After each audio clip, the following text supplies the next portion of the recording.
Hello students, I hope you all are doing well. आज की class में हम करेंगे एलिमिनेशन मेथड।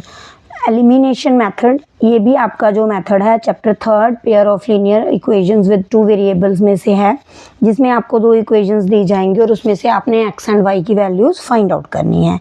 एलिमिनेशन मेथड का मतलब है कि आपने एक टर्म को एलिमिनेट करना है पहले, फिर आपके पास एक वेरिएबल की वैल्यू आ जाएगी और उस वैल्यू को आप फर्स्ट या सेकेंड किसी भी इक्वेशन में पुट करोगे तो आपके पास दोनों वेरिएबल्स की वैल्यूज़ आ जाएंगी। तो हाँ जी, आपने सॉल्व कैसे करना है। आपको इक्वेशंस दे रखी हैं 2x + 3y = 5, 5x - 2y = 3। तो जब भी हमने एलिमिनेशन मेथड करना है तो हमने क्या करना है, नंबर लिख लीजिए। हमने करना है कि जैसे x का जो कोफिशिएंट है, अगर हम x की वैल्यू को इक्वल कर रहे हैं तो जिसका कोफिशिएंट है सेकंड टर्म का x का है 5, तो इसको हम फर्स्ट इक्वेशन से मल्टीप्लाई करेंगे और जो फर्स्ट इक्वेशन का कोफिशिएंट है उसको हम सेकंड से मल्टीप्लाई करेंगे। ऐसे ही अगर आप y की वैल्यू को इक्वल करना चाहते हो तो आप y के जो कोफिशिएंट्स हैं उनसे मल्टीप्लाई करोगे।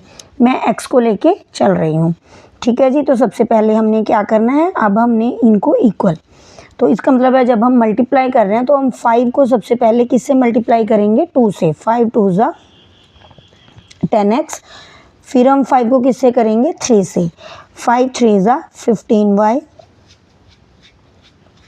फिर 5 को 5 से 25। सेम ऐसे ही हम सेकेंड इक्वेशन में करेंगे। 2 5 ज़ा 10x, 2 2 ज़ा 4y, 3 2 ज़ा 6। हो गया जी। तो ये होगी हमारी इक्वेशंस मल्टीप्लाई करने के बाद। तो अगर आप इसमें चेक कर रहे हैं तो देखो हमारे पास जो x की वैल्यूज़ हैं वो क्या आ गई हैं, सेम आ गई हैं। तो इसका मतलब है कि हम इन्हें सब्ट्रैक्ट करेंगे सबसे पहले। तो जब हम सब्ट्रैक्ट करते हैं तो हम जो नीचे वाली वैल्यूज़ होती हैं उनके सिंबल्स चेंज कर देते हैं। जैसे 10 के आगे प्लस है तो यहाँ हम माइनस मेंशन कर दें, यहाँ माइनस है तो यहाँ प्लस बन जाएगा। 6 के आगे कौन सा सिंबल है, जब कोई सिंबल नहीं होता तो प्लस का होता है, तो यहाँ भी हमारा माइनस आ गया। तो अब देखो एक 10 प्लस का है, एक माइनस का है, तो ये क्या हो जाएगा, हमारे पास कट हो जाएगा क्योंकि प्लस माइनस माइनस होता है। नेक्स्ट दोनों टर्म्स प्लस की हैं, +15 + 4, इनको प्लस करेंगे तो क्या बन जाएगा जी, 19y। और यहाँ 25 प्लस का है, 6 माइनस का है, तो प्लस माइनस माइनस 25 में से 6 माइनस करेंगे जी 19। तो y की वैल्यू क्या रही है, 19। तो ये इधर मल्टीपल है तो यहाँ आके ये क्या हो जाएगा, डिवाइड। तो कितना आंसर आ गया y का जी, 1। y की वैल्यू क्या रही है हमारे पास, 1। ठीक है, अब हमारे पास y की वैल्यू तो आ गई, तो अब हम कौन सी वैल्यू फाइंड आउट करेंगे जी, अब हम करेंगे x की value find out.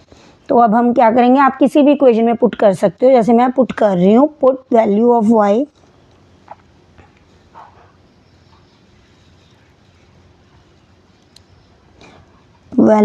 y in first equation. ठीक है जी। तो फर्स्ट जो इक्वेशन है आपकी वो क्या है, आपने वो मेंशन कर लेनी है पहले। हाँ जी, आपकी जो इक्वेशन है वो है 2x + 3y = 5। तो अब आप हम क्या करेंगे, हमारे पास x की तो कोई वैल्यू है नहीं है, वो तो हमने फाइंड आउट करनी है, तो एज इट इज़ लिख लिया। 3y की वैल्यू कितनी है हमारे पास, 1, उसको पुट कर लिया y की जगह पे, y के बिल्कुल नीचे। तो 2x + 3 1 ज़ा 3, तो इधर क्या रहेगा आपके पास 5। ठीक है जी। तो अब हम इसको सॉल्व कर लेंगे। सॉल्व कैसे करते हैं कि जो वेरिएबल वाली टर्म्स हैं वो एक साइड रहती हैं और जो कांस्टेंट टर्म्स हैं वो एक साइड रहती हैं। कांस्टेंट मतलब जिसके साथ कोई वेरिएबल ना लगा हो। तो 3 यहाँ पे कांस्टेंट है, तो जब 3 अपनी प्लेस चेंज करेगी तो ये क्या हो जाएगा बेटे, प्लस का था उधर जाके माइनस का बन जाएगा। तो 2x, तो 5 में से 3 गए 2। तो अब हम x की वैल्यू भी निकालेंगे। x की वैल्यू कैसे निकलेगी आपके पास, x 2, ये इसका मल्टीपल है, इधर आके इसने डिवाइड हो गया, तो 2 1 ज़ा 2। तो x की वैल्यू कितनी आ गई जी आपके पास, 1। और y की वैल्यू भी कितनी थी, 1। ये आ गई हमारी दोनों वैल्यूज़। तो एलिमिनेशन मेथड आपने ऐसे सॉल्व करना है। आई होप आपको समझ आ गया होगा। Thank you.